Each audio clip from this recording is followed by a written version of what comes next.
Hi, Sarah Cloth of Gold here. I'm going to show you a couple of methods of how to stitch up, whether it's a hat or some granny squares, so lots of different options. As you can see here, we've done one option here, and that's given a really nice flat edge there.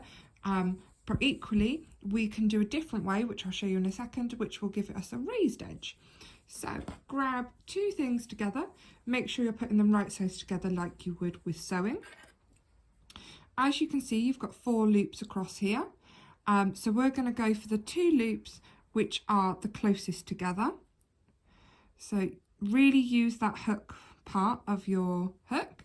So you can see that I've grabbed 2 loops, but I've left 1 loop that side and 1 loop that side. Grab your yarn and we're going to slip stitch. Just grab that around my fingers a second. So we're going to yarn over in, pull through, and we're going to slip stitch in. So now we're attached.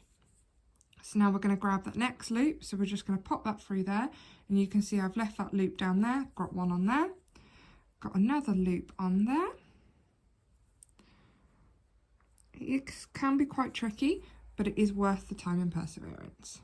So now you can see we've got 3 loops on the hook. So 1 is from the fact that we've joined onto our work, 2 loops from each side of the piece, and now we're going to yarn over through.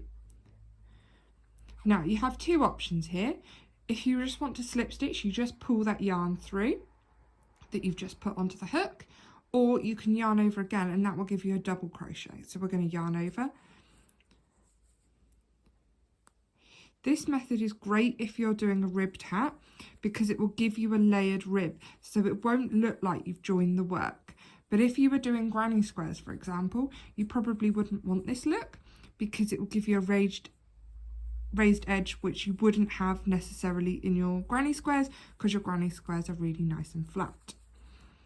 So just work along there. Just keep going into the 2 loops which are next to each other on the work and pull through, keeping it nice and tight. So as you can see, I'll just pull that tail up a second. You can see inside that we've created a nice piece of flat work on this side, but we've created a raised edge on that side because we've done the double crochets. So I'm going to continue working along just to keep showing you.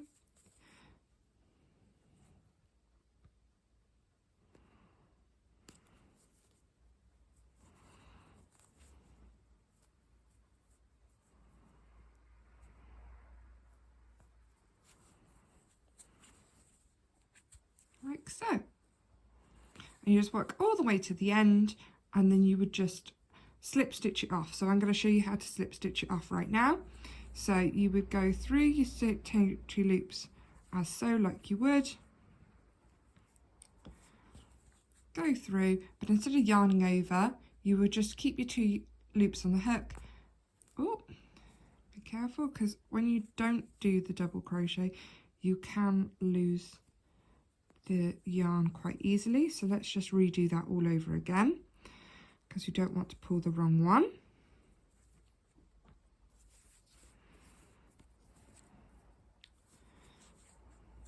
So now you've got 2 loops on the hook and you just tuck it through like that, and then you just cut your tail off. But if you were going to stitch it up, you want to leave a really long tail and so that you can pull it through. So you just pull that all the way through and cut that off. Okay.